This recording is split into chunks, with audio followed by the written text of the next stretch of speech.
그다음 얘도 UV 라이트를 비추면 발광하는 도료로 되어 있어요. 바디나 가슴 부분에 보면 UV를 비추면 발광하죠. 입도 그렇고. 그래서 이거를 베이스도 UV 라이트가 들어오게끔 작업을 했어요. 원래 건담에 쓰려고 사놨던 베이스인데 그거를 좀 개수를 해서 작업을 했고요. 게타 이거는 원래 나올 때부터 말이 좀 많았던 킷이라서 이게 얼굴이 되게 못생겼거든요. 원래 벼슬 같이 생긴 부분도 원래는 이게 넓게 이렇게 펴져 있는데 모았어요. 이렇게 가운데로 모아주고, 그 다음에 얼굴 부분에 입 부분이 되게 작게 생겼어요. 근데 형태를 다시 잡아서 이걸 크게 만들어주고, 그 다음에 얘 이름이 게타 드래곤인데 얼굴의 문양을 용의 형태 실루엣을 넣었죠. 그 다음에 드래곤이라고 했으니까 비늘 느낌으로 도색을 했죠. 용 비늘 느낌으로. 네. 팔 쪽에 무장, 이게 블랙 게타라는 게타에만 이 팔 쪽에 이렇게 무장이 있는 것 같더라고요. 그런데 얘를 이제 블랙 게타랑 이제 콜라보 느낌으로 날개 부분, 이게 원래 라운드로 되어 있어요. 이거를 일자로 곱게 떨어지게. 그 다음에 이 부분이 원래는 요 라인만큼 없어요. 그래서 이렇게 망토가 많이 올라가 있는 상황인데 요만큼 달아서 내린 거죠. 그 다음에 어깨 부분에 스파이크도 짧고 몽통한데 최대한 뾰족하게. 골반 부분에 이 부품이 다리에 붙어 있어요. 그래서 다리를 뒤로 제끼면 골반 부분이 이렇게 벌어져요. 이게 보기 싫은 거예요. 그래서 이거를 뒤쪽에다가 연질 부품을 심었어요. 그래서 이렇게 움직이게 만들었죠. 그래서 다리를 앞으로 뻗어도 이게 들려서 안 보이게.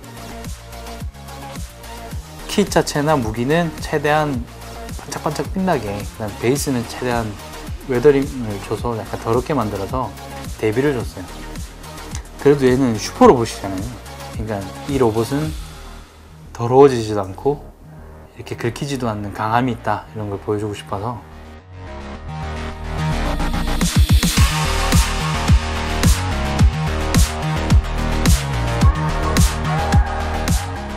날개가 엄청 크죠.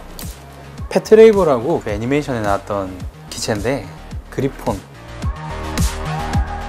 이거 같은 경우는 우레탄 블랙에다가 나중에 우레탄 유광으로 작업을 했어요. 최대한 반짝반짝하게 만들고 싶어가지고 최대한 광이 나게끔 작업을 했던 기체고, 그 건조하는 데도 시간이 좀 더 걸리고, 우레탄 같은 경우는. 그리고 이 건조하고 나서도 바로 만지면 지문이 찍혀요. 또 잘 식혀야 되고, 그런 부분 신경 써서 작업했는데 나름 재밌었어요. 그 고무? 네. 이것도 원래 킷에 들어가 있는? 킷에는 고무가 있는데 그게 깨끗하게 되어 있는 게 아니고 약간 산출된 느낌도 있고, 그 다음에 얘기를 찾아보니까 갈라지거나 파손되는 경우가 있다고 그러더라고요. 덥자.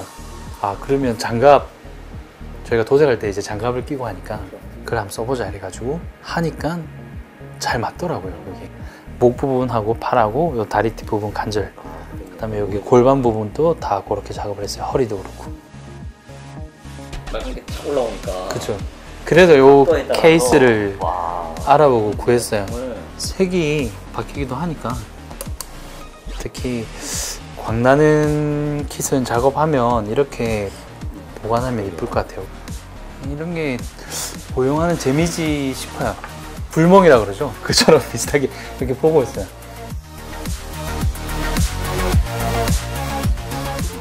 아니, 이건 옵솔리트라고 애니메이션이 작년인가 나왔던 것 같아요. 그 옵솔리트라는 게 구식이라는 말이에요. 여기 타이틀. 외계인이 이 프레임을 준 거예요, 인류한테. 이 존재가 나타남으로써 앞전에 있던 그 전쟁에 쓰이던 전차나 무기들이 구식이 되는 거예요. 이때는 브래들리 전차인데 이 미군이 쓰는 전차거든요. 최대한 데미지를 입고 녹슨 걸로 표현했고, 위에 있는 애들은 이제 그걸 밟고 서 있는 거죠. 원래 얘네들도 조금씩 개수를 해줘가지고, 이 총 같은 경우도 이거 지금 여기 이렇게 프레임이 이렇게 쪼개져 있잖아요. 이 프레임 부분하고 요 스코프하고는 제가 새로 만들었어요. 그리고 이런 가방이 있는 부분이나 뒤에 이렇게 이런 디테일 같은 부분은 전부 다 제가 추가를 한 거고요. 뒤에 탑승을 어부바 하듯이 타요. 여기에 사람이 이렇게 어부바 하듯이 들어가는 거죠. 거기에 들어가는 인형들이 아까 저기 조이드에 들어가 있는 거예요. 최근에 했던 작업 중에서 제일 재밌게 하긴 했어요. 이런 뭐 킷이 문제가 있고 이런 걸 떠나서, 왜냐면 이게 머신앤크리거스러운 느낌이 아주 강한 느낌이라 아주 재밌게 작업했어요.